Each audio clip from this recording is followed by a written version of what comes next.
place à la chronique culture de 64 minutes. C'est avec Estelle Martin. Et pour commencer, la disparition d'une muse de la nouvelle vague. Moi, je fous le camp. Raus! Arrête, peut-être tu te rends pas compte que tu te donnes un spectacle, non? Je ne resterai pas une minute de plus avec ce crétin. Attends un peu qu'il soit parti. Je suis blonde, je mesure 1m65 et j'ai les yeux bleus. Ah oui, mais là, je vais pas vous traiter de tous les noms, quand même. Si, très vulgaire, allez-y. Oui. Bon, bah, commencez, puis moi, je vous... Alors, espèce d'andouille, tu peux pas avancer? Bah, je suis dans les clous, vous pourriez faire attention. Enfin, vous voyez pas, c'est le rouge, non? Espèce de poufiasse, putain. Con. Mais c'est pas possible. Mais appelez-moi Léna. Pourquoi Léna? Parce qu'Hélène, Léna, et puis Léna.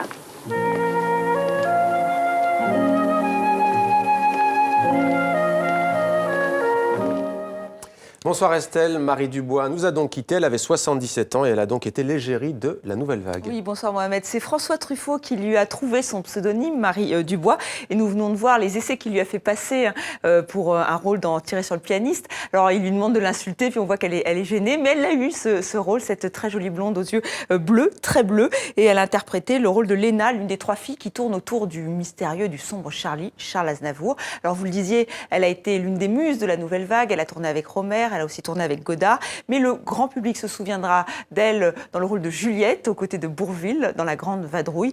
Et elle est donc morte à l'âge de 77 ans des suites d'une sclérose en plaques, une maladie qui la faisait souffrir depuis des années.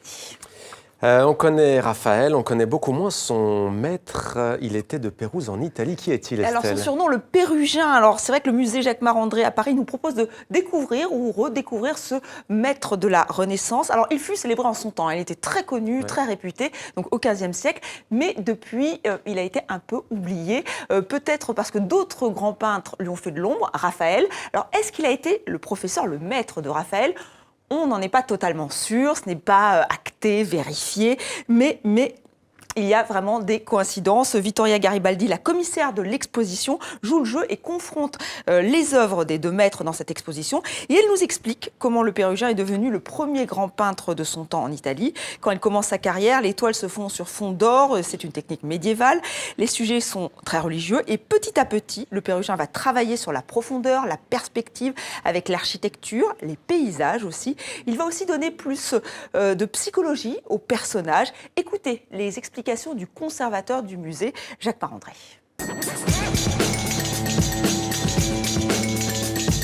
Le rôle très important du Pérugin, c'est qu'il a été le premier à unifier le style de peinture en Italie. Autrefois, avant lui, il y a des styles de peinture par école, Florence, Rome, Venise, et lui il va faire le tour de toutes ces capitales culturelles, il va attraper le meilleur, et puis il va unifier dans sa peinture ce qu'il a vu ici et là. Alors, il y a des confusions qui apparaissent entre Pérugin et Raphaël. Et le tableau qui est derrière moi en est une parfaite démonstration.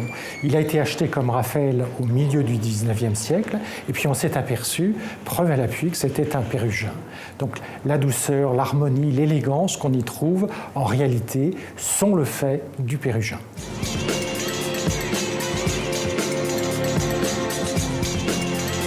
À la fin du XVe siècle, il est clair que Pérugin est l'artiste qui représente le mieux ce moment d'excellence. C'est un grand moment d'harmonie, de calme. Pérugin, c'est l'illustrateur de cette période miraculeuse. Voilà, une exposition à voir jusqu'au 19 janvier. Ça vaut vraiment le coup car il y a beaucoup de toiles qui viennent de privés, de collectionneurs privés. Et ce n'était pas toujours évident. Mais faites attention, la prochaine fois que vous achetez un Raphaël, vérifiez bien, c'est peut-être un Pérugin. Méfiance. Merci beaucoup Estelle, c'était Demander le programme à lundi. À lundi.